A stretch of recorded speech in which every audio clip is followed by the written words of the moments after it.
Hello students, today we learn the topic population composition. Composition करने के लिए हमें कई फील्ड्स के ऊपर हम पॉपुलेशन का कंपोजिशन कर सकते हैं, जैसे कि हम एज और सेक्स के अकॉर्डिंग देख सकते हैं पॉपुलेशन को कि कितने मेल है, कितने फीमेल है, कितने नंबर ऑफ़ चाइल्ड्स है, कितने नंबर ऑफ़ यंग पीपल है, एज पीपल कितने हैं, उसके अकॉर्डिंग हम उसका कंपोजिशन कर सकते हैं. प्लेस ऑफ रेजिडेंस के अकॉर्डिंग पॉपुलेशन का कंपोजिशन किया जा सकता है. एथनिक पोजीशन के अकॉर्डिंग जाति के आधार पर हम पॉपुलेशन को कर सकते हैं. ट्राइबल बेसिस पे पॉपुलेशन को कर सकते हैं कि अर्बन पॉपुलेशन कितनी है, रूरल कितनी है. लैंग्वेज के अकॉर्डिंग, रिलीजन के अकॉर्डिंग, उनके मैरिटल स्टेटस के अकॉर्डिंग और उनके लिटरेसी एंड एजुकेशन के अकॉर्डिंग हम इस पॉपुलेशन का कंपोजिशन कर सकते हैं. इसलिए बहुत से ऑक्यूपेशनल करैक्टरिस्टिक्स भी हम ले सकते हैं इसके अंदर. तो बहुत से ऐसी चीज़ें हैं जिसके अंदर पॉपुलेशन कंपोजिशन को देखा जा सकता है कि किस तरह से ये पॉपुलेशन जुड़ी हुई है आपस में, कौन कौन से बेस के आधार को किस टाइप से हम इनको यूज़ कर सकते हैं पॉपुलेशन का. लेकिन हमारा जो चैप्टर है इसके अकॉर्डिंग हम यहाँ पे रूरल और अर्बन कंपोजिशन देखेंगे और कुछ लैंग्वेज के अकॉर्डिंग, फिर रिलीजन के अकॉर्डिंग. ये 3 टाइप के पॉपुलेशन कंपोजिशन हमको यहाँ पे देखने हैं. और लास्ट में हम थोड़ा सा ऑक्यूपेशन की बात करेंगे कि हमारी इंडिया की पॉपुलेशन को ऑक्यूपेशन के अकॉर्डिंग कैसे डिवाइड किया जा सकता है. फर्स्ट रूरल अर्बन कंपोजिशन की बात करते हैं हम. रूरल अर्बन कंपोजिशन के अंदर अगर हम बात करें तो composition of population bye their respective places of residence is important indicator of the social and economic characteristics. This become even more significant for a country where about 68% or at least 69% of its population lives in villages. जब हम हमारी country की बात करते हैं तो लगभग 70% जो पॉपुलेशन है वो गांव में रहती है हमारी, है ना. और इसलिए हमारा यहाँ का जो रूरल अर्बन कंपोजिशन है, इसके साथ यहाँ पर जो सोशल कल्चर है, इनकी जो इकोनॉमिक स्ट्रक्चर है, इसको समझना ज़रूरी है कि किस तरह का रूरल का स्ट्रक्चर है, कैसा अर्बन का स्ट्रक्चर है, कैसे संबंध हमारे आपस में परिवारों के रूरल एरिया में रहते हैं और किस तरह के लोग हमारे परिवारों के अंदर सिटी के अंदर या अर्बन एरिया के अंदर रहते हैं. तो उनका कंपोजिशन हमें यहाँ पे देखना ज़रूरी है इसके साथ में. चलिए थोड़ा सा और देखते हैं हम. ये विलेजेस की बात करें तो 2011 के सेंसस के अकॉर्डिंग 6,40,000 विलेजेस अकॉर्डिंग अप्रॉक्सीमेट हमारे पास हैं इंडिया के अंदर. और ये पूरे इंडिया के अंदर फैले हुए हैं. पूरे इंडिया के अंदर यहाँ पे अगर हम देखें तो वहाँ पे फैले हुए हैं. अब हम जब देखते हैं कि जो डिस्ट्रीब्यूशन है रूरल पॉपुलेशन का वो यूनिफॉर्म नहीं है पूरी कंट्री में, थ्रू आउट द कंट्री कहीं पे भी एक जैसा नहीं है. कहीं पे किसी स्टेट की अगर हम बात करते हैं तो किसी स्टेट के अंदर अर्बन पॉपुलेशन ज़्यादा हो सकती है, किसी स्टेट के अंदर रूरल पॉपुलेशन ज़्यादा होती है. पर अप्रॉक्सीमेट अगर हम देखें यहाँ पे तो हमारे इंडिया के अंदर लगभग 50% पॉपुलेशन से अबव जो है पॉपुलेशन वो गाँव में रहती है. इसी के जैसे गोवा और Maharashtra have only little over the half of the total population. Goa Maharashtra के अंदर 50% पॉपुलेशन अभी भी गाँव के अंदर उसमें गाँव में रहती है. लेकिन अगर हम यूनियन टेरिटरी की बात करते हैं तो वहाँ पे हम देखते हैं कि बहुत थोड़ी पॉपुलेशन जो है या स्मॉलर नंबर ऑफ पॉपुलेशन कहाँ रहती है, गांव में रहती है. ठीक है.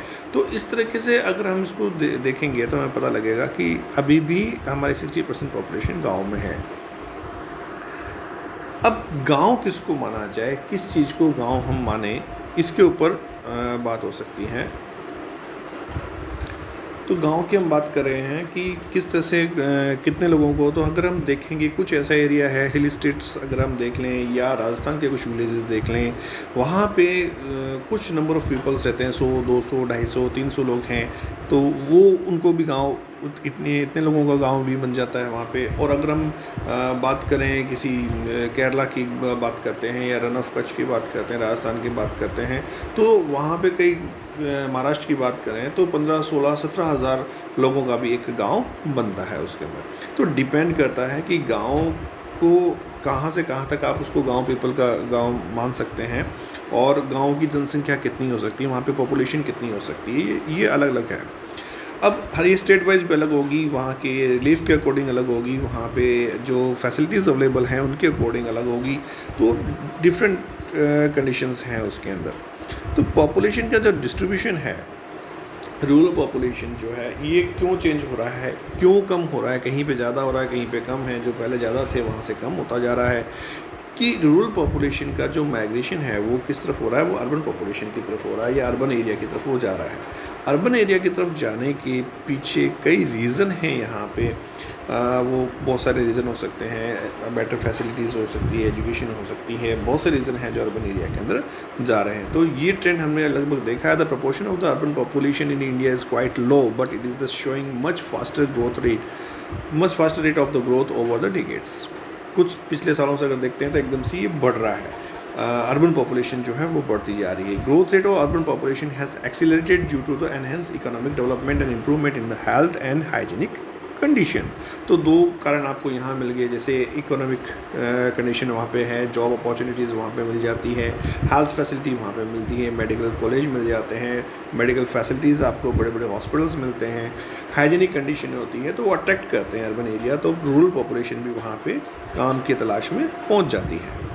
तो इस तरह से the distribution of urban population to as in the case of total population has a wide variation throughout the country. अगर हम देखेंगे तो हमें बहुत से वेरिएशन यहाँ पे नज़र आएगा।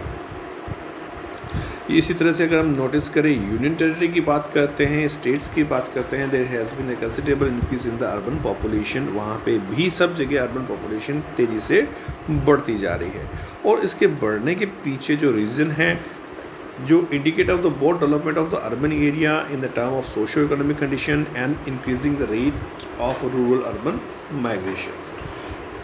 इसके पीछे जो रीज़न की बात कर रहे थे हम लोग, तो रीज़न क्या होगा, वहाँ पे इंडस्ट्रीज लगना, अर्बन एरिया इंडस्ट्रियल सेक्टर्स आप देख लीजिए, जैसे कि कोलकाता है, मुंबई है, बेंगलोर है, मैसूर है, मदुरई कोयम्बटूर वगैरह है, दिल्ली, कानपुर, लुधियाना, जालंधर, ये सब बड़ी जगह हैं जहाँ पे किसी न किसी टाइप की इंडस्ट्री लग रही है, और इंडस्ट्री लगने से आपको जॉब अपॉर्चुनिटी मिलती है, दैट मीन्स इकोनॉमिक कंडीशन आपकी अफेक्टेड होती है। तो क्या होगा कि लोग गांव से निकल के अपनी जॉब के लिए वहाँ पे जाएंगे। एक और रीज़न है हमारे पास कि जैसे जैसे ट्रांसपोर्टेशन फैसिलिटी बढ़ती जा रही है, उसी तरीके से फास्टर होता जा रहा है अपने गांव से कनेक्टिविटी रखना भी, आना जाना भी, और वो लोग ट्रांसपोर्ट फैसिलिटी का यूज़ करते हुए भी अर्बन एरिया की तरफ मूव कर रहे हैं। मेडिकल फैसिलिटी हम बात कर ही चुके हैं।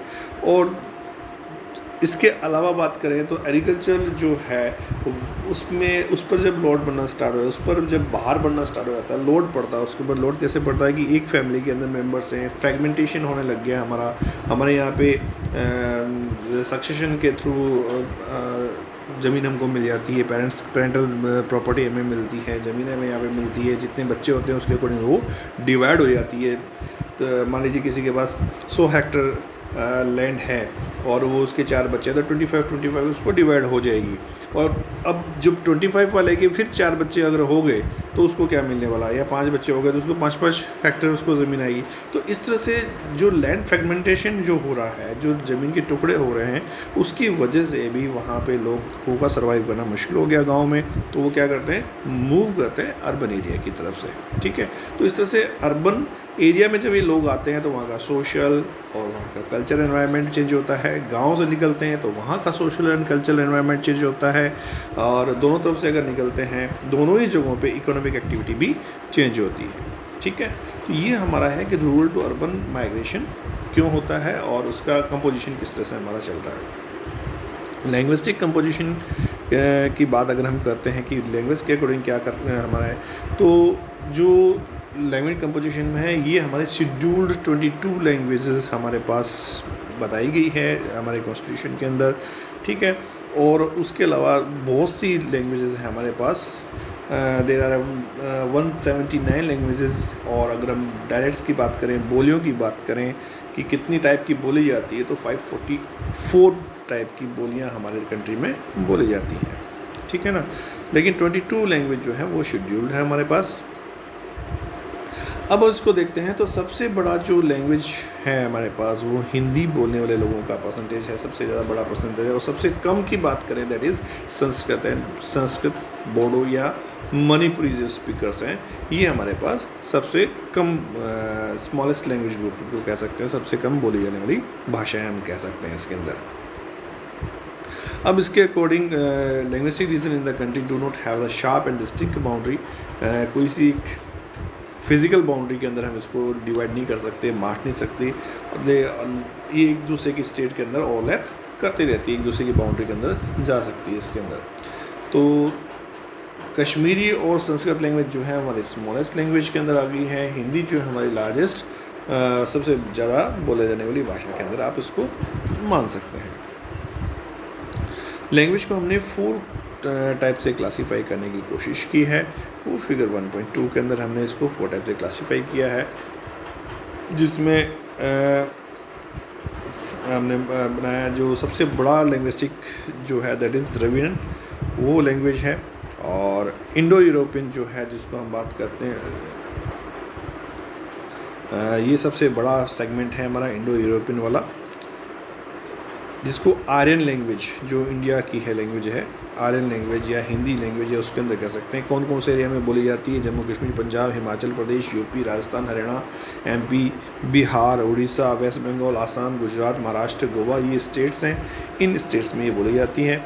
उसके बाद जो साउथ की जो लैंग्वेज आती हैं वो मोस्टली 20% के आसपास हैं। दैट मीन्स ये देखो इंडो आर्यन 73% हो गया आपका, और 20% द्रविड़ लैंग्वेज की बात करते हैं जिसमें तेलुगु, तमिलनाडु, कर्नाटका, मलयालम ये है, इसमें आते हैं। इसमें तेलुगु, मलयालम वगैरह ये सब लैंग्वेजेस उसके अंदर इंक्लूड हो जाती हैं। तो ये सेकंड हमारा सबसे बड़ा ग्रुप है जिसमें साउथ द्रविड़, सेंट्रल द्रविड़ और नॉर्थ द्रविड़ ग्रुप आ जाते हैं उसके अंदर। चलिए नेक्स्ट अगर हम देखते हैं रिलीजियस के अकॉर्डिंग बात करते हैं कि रिलीजन के अकॉर्डिंग किस तरह से इंडिया की कंपोजिशन है पॉपुलेशन की, तो 70 to 90% जो है अप्रॉक्सीमेट हम अगर बात करते हैं स्टेट्स के अंदर 70% के आसपास, 60% के आसपास हिंदूज़ यहाँ पे ग्रुप जो है वो मेजॉरिटी के अंदर है। तो हिंदू की हम बात कर रहे थे कि 70% के आसपास मोस्टली 70 to 90% स्टेट्स के अंदर मिल जाते हैं। लेकिन जो बांग्लादेश या पाकिस्तान के साथ में या जम्मू कश्मीर की बात करें या नॉर्थ ईस्टर्न के स्टेट्स की बात करें तो इन एरिया के अंदर हिंदुओं की संख्या थोड़ा सा कम है। बॉर्डर एरिया पे हिंदुओं की संख्या कम है, जबकि मिडिल जो स्टेट्स है हमारी मिडिल एरिया जो है इंडिया का वहाँ पे ज़्यादा रहता है। मुस्लिम्स जो है वो लार्जेस्ट रिलीजियस माइनॉरिटी है हमारी, सबसे बड़ी माइनॉरिटी जो है वो मुस्लिम्स की है, ठीक है। और वो मोस्टली कहाँ कंसंट्रेटेड है? जम्मू कश्मीर के अंदर, वेस्ट बंगाल, केरला, इन एरिया के अंदर, वहाँ पे यूपी के अंदर कंसंट्रेटेड है वहाँ पे, ठीक है। इसके बाद अगर हम बात करते हैं कि क्रिश्चियन पॉपुलेशन कहाँ पे है, the distribution more in rural area of the country.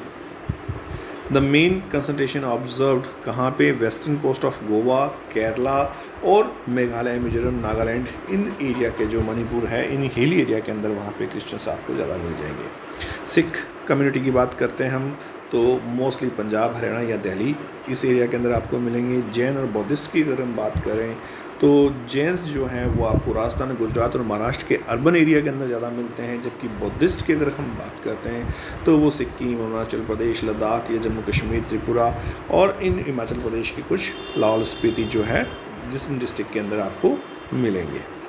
Other religion जो है वो स्कैटर्ड है हमारे यहाँ पे, फैले हुए हैं और सब जगह मिल जाएंगे, बहुत कम उसमें क्वांटिटी के अंदर वो मिलेंगे आपको। अब हम बात करते हैं कंपोजिशन ऑफ वर्किंग पॉपुलेशन की।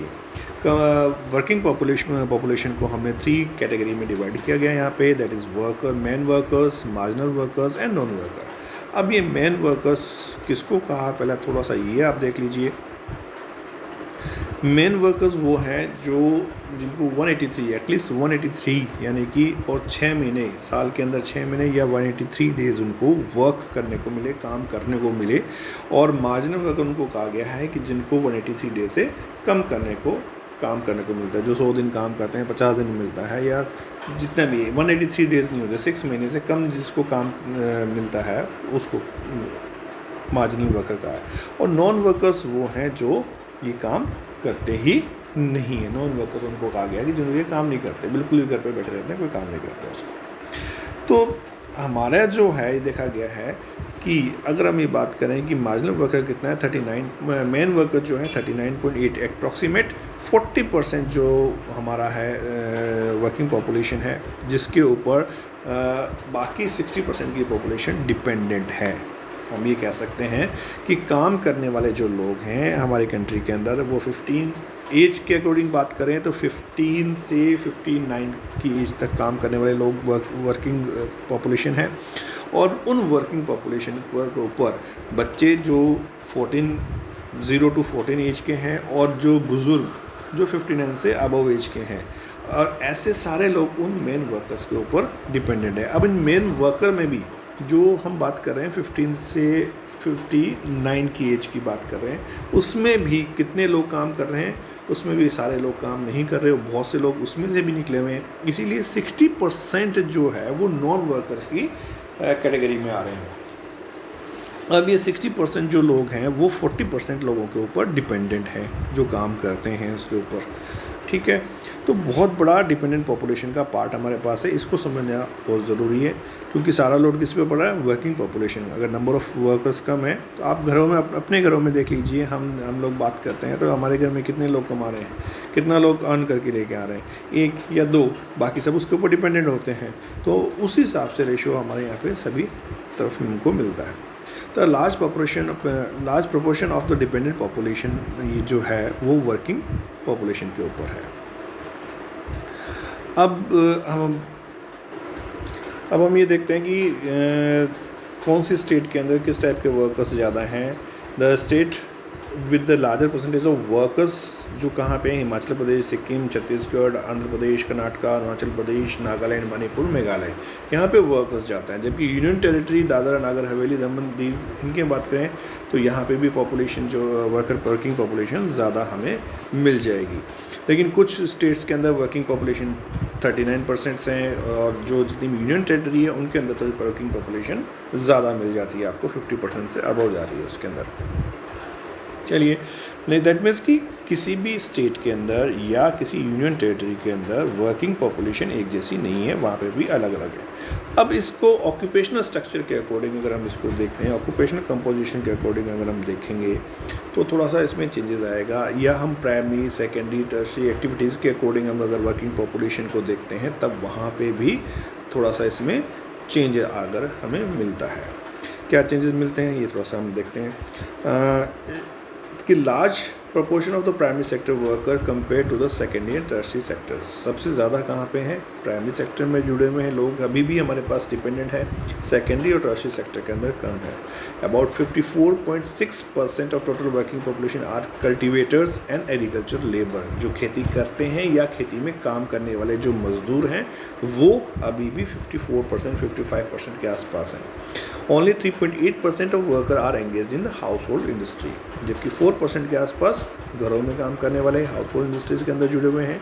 और 41% जो वर्कर्स हैं वो इंक्लूड हैं non housing industry, house hold industries के अंदर, जैसे ट्रेड है, कॉमर्स है, कंस्ट्रक्शन, रिपेयर और अदर सर्विसेज के अंदर। इसके अंदर भी अगर हम थोड़ा सा देखें तो जेंडर डिस्क्रिमिनेशन आ जाता है। मेल और फीमेल पॉपुलेशन जहाँ पे दोनों काम कर रही है उसमें मेल डोमिनेट है। तीनों ही सेक्टर के अंदर मेल वर्कर जो है वो ज़्यादा है फीमेल वर्कर से, ठीक है। तो ये जेंडर डिस्क्रिमिनेशन भी आ जाता है।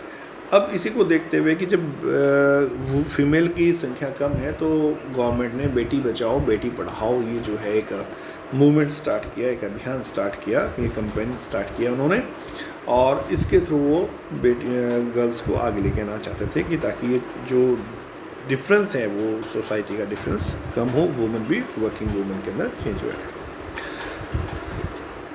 अब इससे होगा क्या कि जितना हम चाहते थे कि हमें सोशल जो इंस्टीट्यूशंस हैं वो हमने इम्प्रूवमेंट करी है उसके अंदर, वहाँ पे हमें जो पॉपुलेशन के अंदर ज़्यादा से ज़्यादा वुमेन जो पार्टिसिपेट कर सके, एक सिविल सोसाइटी हम बना सकें उसके अंदर, ठीक है। ये इस सबको करने के लिए यूएनडीपी ने कुछ कार्यक्रम या कुछ प्रोग्राम्स बनाए, उन प्रोग्राम को हमने यूज़ करना स्टार्ट किया उसी के अकॉर्डिंग, ताकि ये जेंडर जो डिस्क्रिमिनेशन है वो ख़त्म हो सके। जब जेंडर डिस्क्रिमिनेशन ख़त्म होगा तो सोसाइटी से हमारे पास जो है क्राइम है वो भी ख़त्म हो जाएगा और आपस में मेल फीमेल और एक दूसरे की इज्जत करना, सम्मान करना, फीमेल को सम्मानजनक स्थिति में लेके आना, ये हमारे लिए एक इम्पोर्टेंट थिंग यहाँ पे बन जाती है।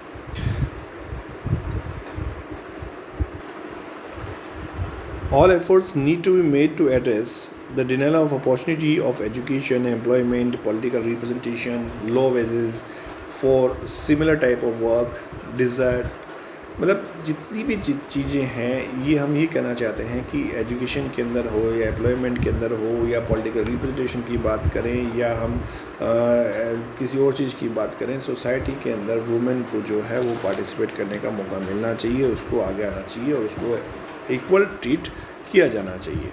गवर्नमेंट ऑफ इंडिया भी इसी चीज़ को लेके आगे चल रही है कि वुमेन का भी पार्टिसिपेशन हमारे यहाँ पे बढ़े, इसलिए बेटी बचाओ और बेटी पढ़ाओ के कंपेनिंग को हमने आगे बढ़ाने की कोशिश की है।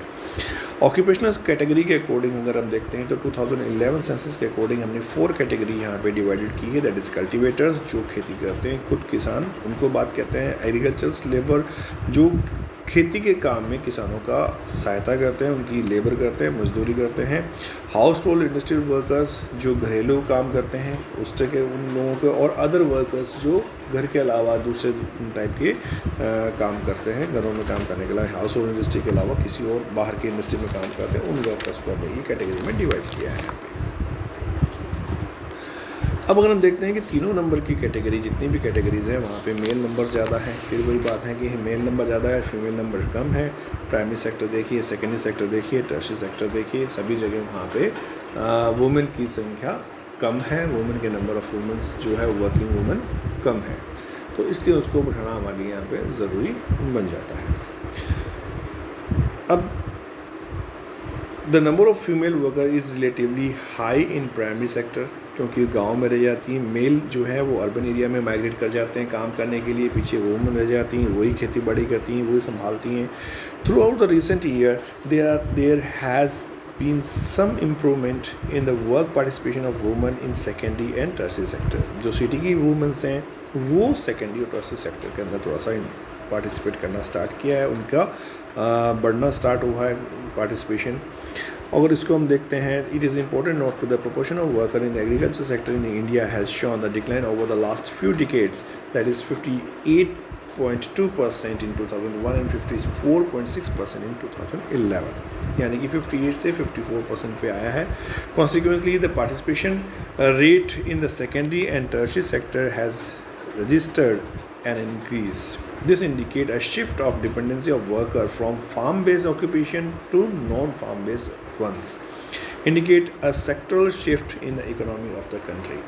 अगर एग्रीकल्चर यानी कि प्राइमरी सेक्टर से लोग हट के जो डिपेंडेंट थे वहाँ से हट के अगर वो सेकेंडरी और टर्शियरी सेक्टर में वर्क करते हैं, वहाँ से अर्न करना शुरू करते हैं, तो प्राइमरी सेक्टर के ऊपर जो लोड है वो कम हो जाएगा और वो सेकेंडरी और टर्शियरी सेक्टर बढ़ेगा, और ये हमारी इकोनॉमी भी हमारी इसी तरह से बढ़ती है। प्राइमरी सेक्टर कहाँ होता है? जब हम एग्रीकल्चर के या नेचुरल रिसोर्सेज के ऊपर डिपेंडेंट होते हैं, दैट इज़ प्राइमरी सेक्टर। हम फर्स्ट बुक में पढ़ चुके हैं ये सारा चीज़ कि प्राइमरी सेक्टर्स को कौन कौन सी एक्टिविटीज़ होती है, सेकेंडरी में कौन सी होती है, टर्शियरी में कौन सी होती है ना। इसलिए यहाँ पे बहुत ज़्यादा मैं उसको एक्सप्लेन नहीं कर रहा। The spatial variation of the work participation rate in different sectors in the country is very wide. ठीक है, for instance, the state of Himachal Pradesh, Nagaland have very large share of the cultivators, खेती करने वाले लोग यहाँ पे ज़्यादा हैं, जबकि अगर दूसरी तरफ हम देखें तो बिहार, आंध्र प्रदेश, छत्तीसगढ़, उड़ीसा, झारखंड, वेस्ट बंगाल, मध्य प्रदेश, इन सब के अंदर कौन सा है? एग्रीकल्चर्स लेबर्स की संख्या ज़्यादा है। खेती करने वाले कहाँ पे? हिमाचल प्रदेश, नागालैंड वगैरह इधर मिलेंगे आपको, जबकि एग्रीकल्चर लेबर जो काम करने वाली है वो आंध्र प्रदेश, छत्तीसगढ़, उड़ीसा वगैरह इन एरिया के अंदर मिलेंगे। और अर्बनाइज्ड एरिया हमारे पास दिल्ली, चंडीगढ़, पुडुचेरी वगैरह, ये हमारे अर्बनाइज्ड एरिया है जहाँ पे वर्किंग जो प्रोपोर्शन ऑफ वर्कर्स जो है वो दूसरे अदर एक्टिविटीज़ के अंदर ज़्यादा है, क्योंकि खेती की यहाँ पे खेती नहीं होती, प्राइमरी एक्टिविटी तो सेकेंडरी और टर्शियरी एक्टिविटी में यहाँ पे ज़्यादा लोग हैं। This indicates not only the availability of the limited farming land but also the large scale urbanization and industrialization require more workers in non-farming sector। कि जितनी इंडस्ट्री लगेगी, जितना अर्बनाइजेशन होगा, जितना इंडस्ट्रियलाइजेशन होगा, जितने इंडस्ट्रीज़ यहाँ पे डेवलप होगी, उतना ही जो है एग्रीकल्चर सेक्टर से लोग शिफ्ट होंगे किसमें, नॉन एग्रीकल्चर एक्टिविटीज़ के अंदर। दैट मीन्स सेकेंडरी और टर्सरी सेक्टर्स हमारा डेवलप होगा, और जब सेकेंडरी टर्सरी सेक्टर डेवलप होता है तो हमारी कंट्री की इकोनॉमी भी डेवलप होगी। तो ये हमारा टोटल चैप्टर था जिसके अंदर हमने देखा कि पॉपुलेशन जो है हमने अलग अलग रीजन में उसको डिवाइड किया। एक समराइज़ कर देता हूँ थोड़ा सा यहाँ पे कि पॉपुलेशन जो हमारा डिवाइड हुआ था, हम पहले हमने पढ़ा था डिस्ट्रीब्यूशन पॉपुलेशन कैसे थी, कहाँ पे हुई थी। उसके बाद हमें माइग्रेशन देखना हमने इसका स्टार्ट किया था कि माइग्रेशन कैसे, डिस्ट्रीब्यूशन कैसे हुई थी, पॉपुलेशन किस तरह से चला था। एक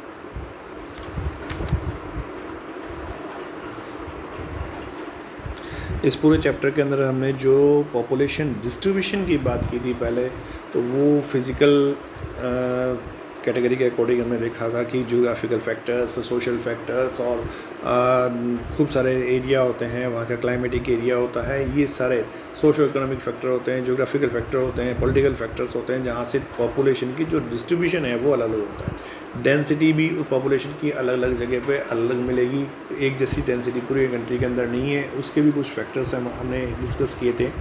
देन ग्रोथ देखा था हमने कि पॉपुलेशन की ग्रोथ इंडिया के अंदर किस तरह से चली थी, पॉपुलेशन ग्रोथ किस तरह से बढ़ रही है।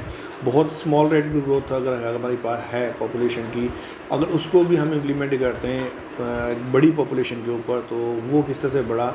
इंडिया के 4 फेजेस हमने देखे थे कि इंडिया की ग्रोथ किस किस तरह से 4 फेजेस हुए थे हमारे पास। देन ग्रोथ के बाद हमने डेंसिटी देख ली, कंपोजिशन देखना स्टार्ट किया कि रूरल और अर्बन कंपोजिशन कैसी है हमारी।